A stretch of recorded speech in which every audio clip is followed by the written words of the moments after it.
It's the end of Season 2 of The Marvelous Miss Maisel, and while we the viewers are left on a cliffhanger over what will happen between Midge and Joel, now that Midge has broken off her engagement with Benjamin, what will happen between Susie and Sophie, now that Susie has the choice of taking Sophie as a client or staying with Midge and risking Sophie's further wrath. These questions we look forward to seeing the answers in Season 3. However, now is the time for us, the viewer, to hand in our report card. Did the showrunner Amy Sherman Palladino inject enough humor and heart into the season to make it worth our time? Did she invest enough time and craft into the plots to make this show stand above the other comedies that are out there? Well, these questions and others we will answer in this review of Marvelous Miss Maisel Season 2, Episode 10.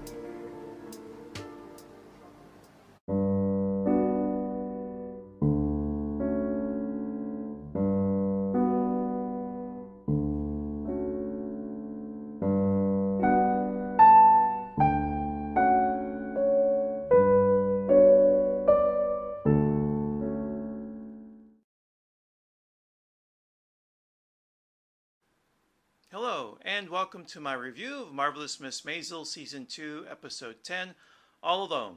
It received a score on IMDb of 9.0. The demographic from which it received the highest composite score was females over 45. It received a score of 9.5. And then the demographic from which it received the lowest composite score, males 30 to 45, 8.6. No surprise. Consistently, week in, week out, that's the demographic from which it scores the lowest score. Director and writer of the episode, Amy Sherman Palladino, and then the director of photography, M. David Mullen. So basically the normal crew. Now for the first time, I'm going to mention the comments of another critic to give an opposing viewpoint before I give my own opinion on the episode. And then maybe in some ways my view will also coincide or collaborate the viewpoint of this critic. This comes from the critic Sophie Gilbert, writing in The Atlantic.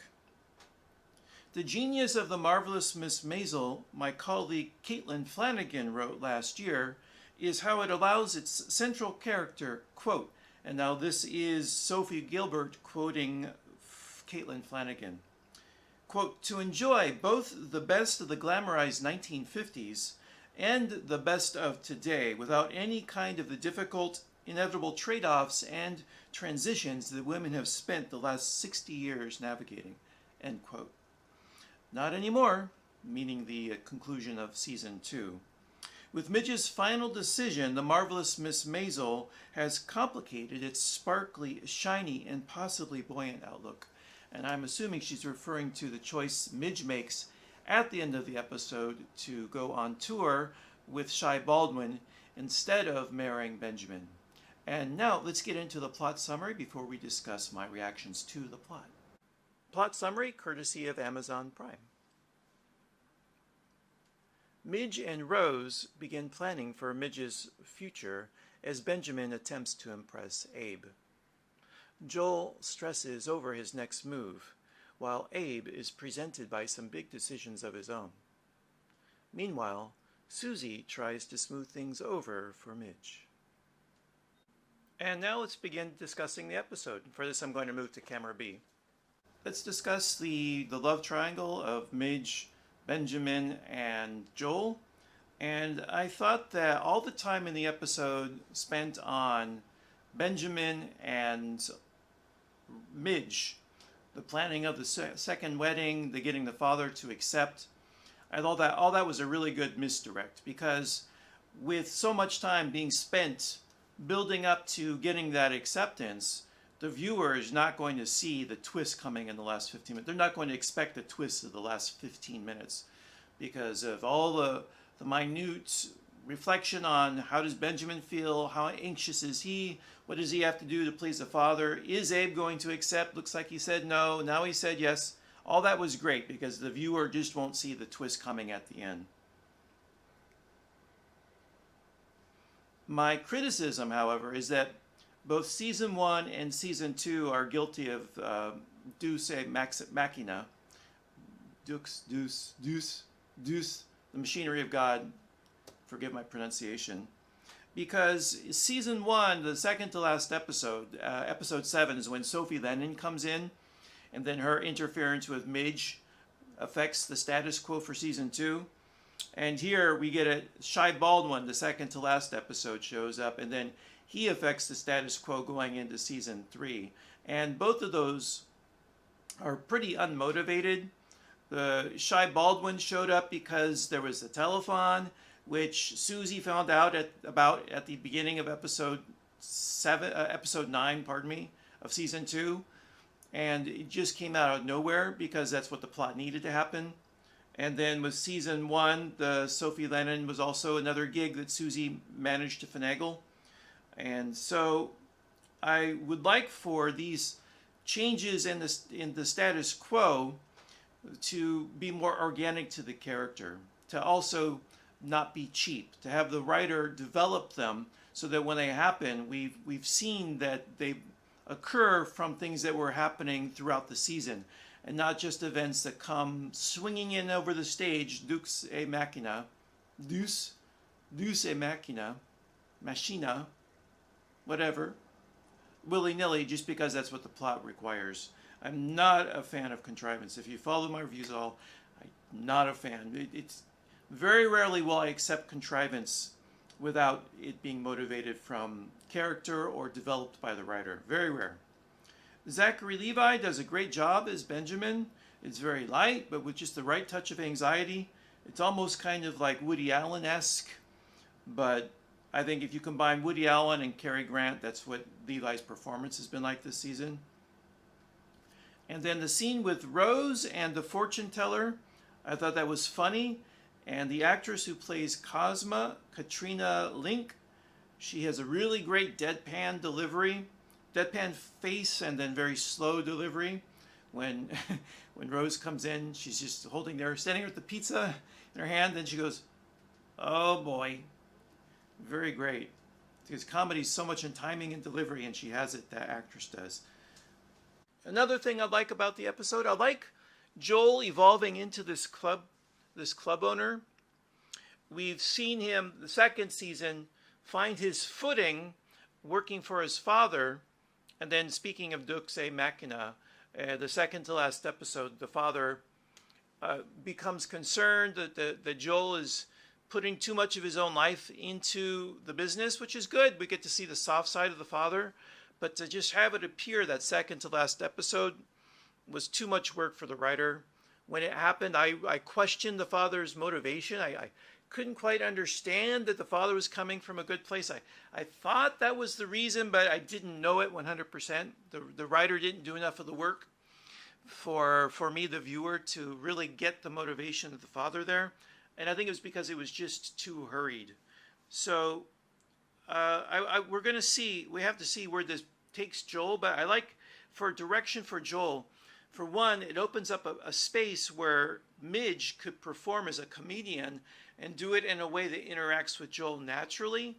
So there won't be these contrivances of Joel having to go get the money that Susie can't collect, even though I thought that worked well. Don't get me wrong.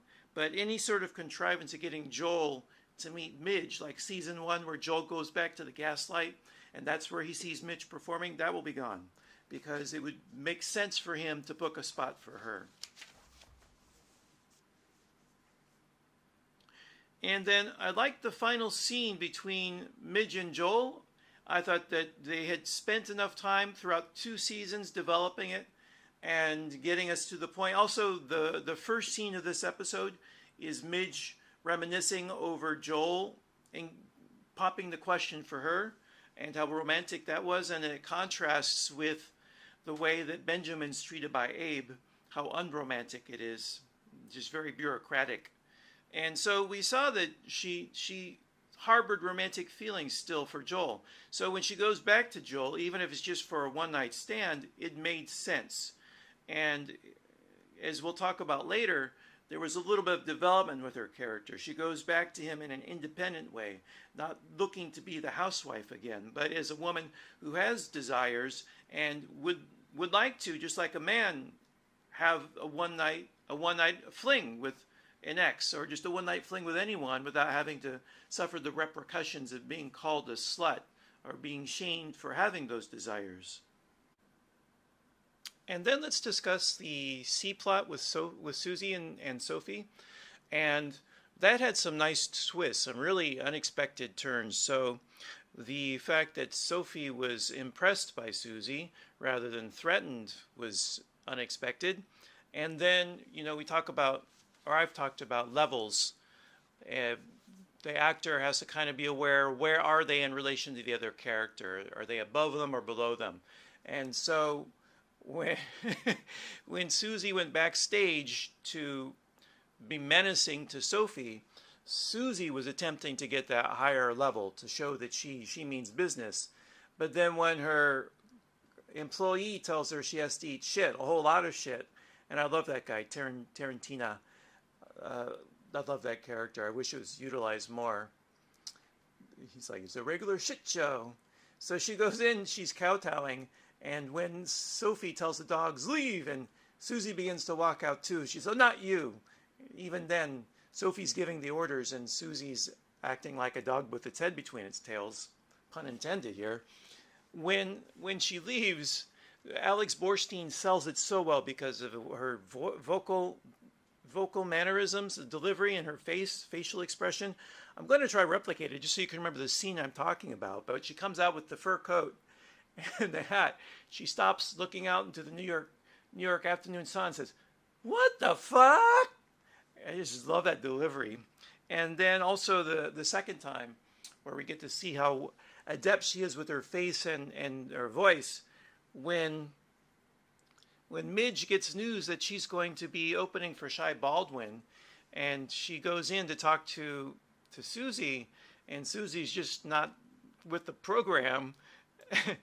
She's all, can you be a little bit more enthusiastic? And so Susie goes, well, what, Susie, can you tell me? Of course, my voice is nowhere close to what she did because I'm nowhere the genius she is. But that, in the way she sold it with that rictus smile was just brilliant. I just love her. She's so good. I say it every episode, and she well deserves it. The whole cast is outstanding, of course, but I think I've spent every episode praising her performance and then praising the performance of Tony Shalhoub, because both of them are just amazing. And so also, yes, we've discussed Susie, I think. Oh, that's it. So now I want to go into my evaluation for each of the characters and how well they were developed or underdeveloped this season. Let's begin with the title character, titular character. Said it right the first time this time.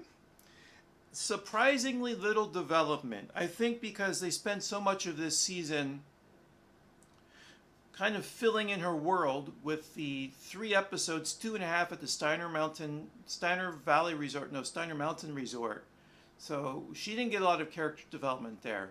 A lot of time was spent on her relationship, and then going on the road, the career, that her as a person, not so much. Sorry, I'm just beginning to use shotgun mic, and so I keep looking up at the mic instead of the lens. It must look really weird. And so one of the few things that they did develop very slowly was her consciousness of feminism, or just her role as a woman.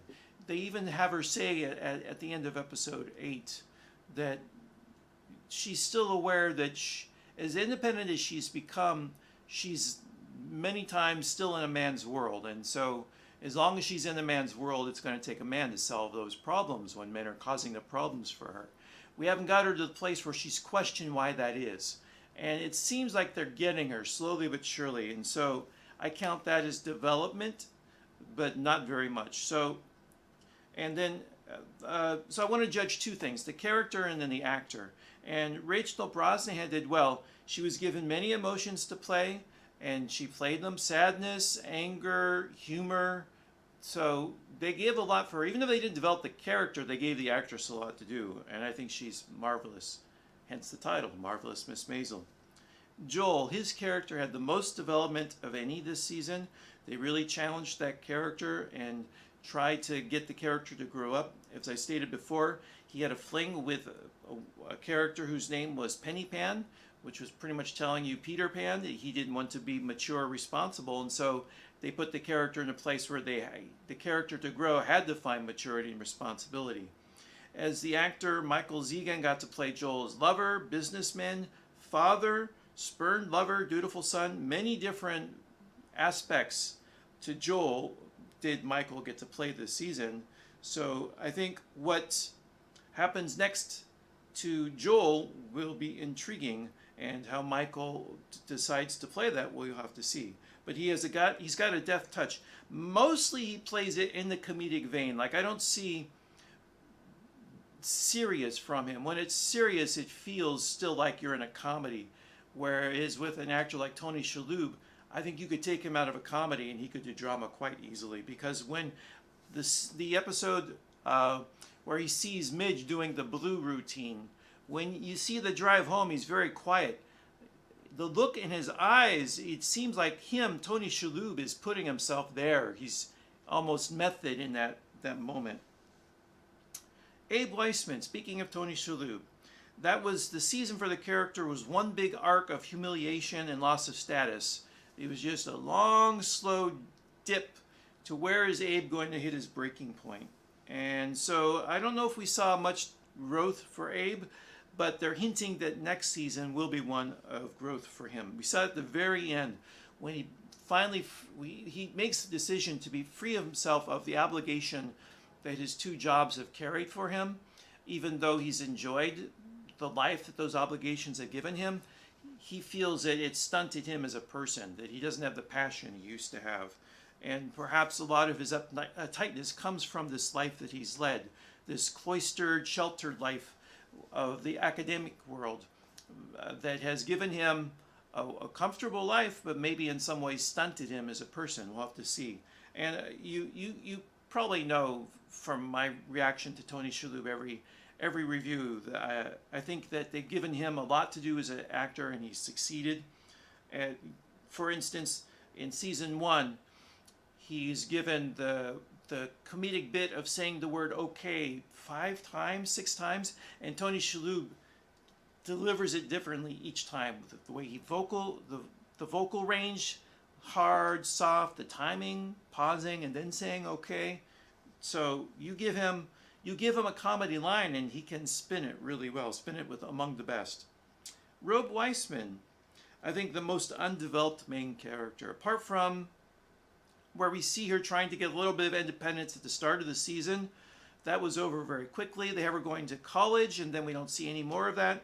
Then she kind of falls back into that housewife role that she had the first 2 seasons, where her only bit of agency is going to talk to the psychic or in planning the parties at the house, being the housewife. So we'll have to see if they give her more. We haven't seen a hint of it since returning from Paris, unfortunately, apart from going to Columbia for the art class. But since then, it's been nothing for her. And then the last character, let's go to camera A for this, why not? The last character I want to discuss is that of Susie, and I think she was more developed than Midge this season. Apart from the Steiner Mountain Resort, which really, I don't think any characters developed. Joel had some development there, but mainly that was just sort of moving the plot pieces, the characters around, getting them into place for the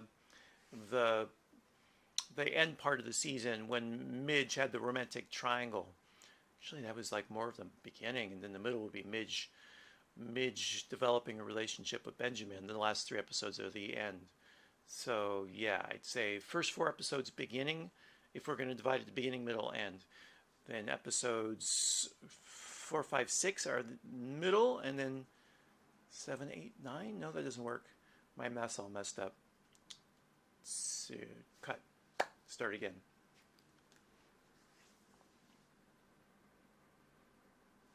Now for Susie, I think she got more development than Midge did this season, and we saw her role as a manager being challenged. We saw her fail in several ways during the tour with Midge. We see that she can't handle the challenges of being a manager in the rough and tumble world of the comedy and entertainment of the late 50s, early 60s, where the mafia still controlled a lot of the joints. And so you had to be able to have muscle or have someone who could do the muscle work for you. We've seen her fail there. And we've seen development with her family and the ways that her role as a sister and a daughter in that are deficient because it's a dysfunctional family, and in the ways that maybe she's looking for that substitute in Midge and maybe just in her career, forgetting all that.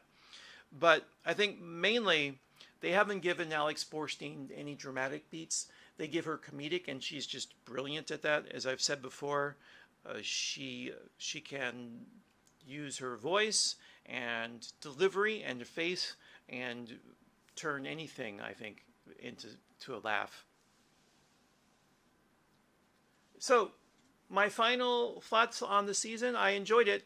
I enjoyed that there was a lot of looseness to it, that not every character introduced paid off. Main example for me is the Criss Cross guy from the Steiner Valley, I keep saying Valley, Steiner Mountain Resort. He didn't go anywhere. He could reappear, so I don't know. Maybe we'll see him again. But I think that the plotting could be improved. There could be a little bit less contrivance, and that where we didn't get much development for Midge this season, I think that in season 3, I hope we address that. Apart from that, though, the dramatic scenes were written really well, and then the comedic scenes were written really well. It's one of the best shows on television. Hour-long comedies that is not a dramedy, really. And I think that because it can handle both of those qualities really well, the comedy and the drama, you're going to get more character development than you would in a normal comedy. So I hope that season 3, the writing holds up and the acting is just as brilliant, and that we get the marvelous cinematography. So basically, just give us what we have now and add a little more to the character, and I will be a happy camper. I hope you too enjoyed season 2. If you have any comments about season 2, any criticisms or ways that you agree with me or things that you liked about it I didn't mention, please leave it in the thread below. And that's all for now. So take care and be well.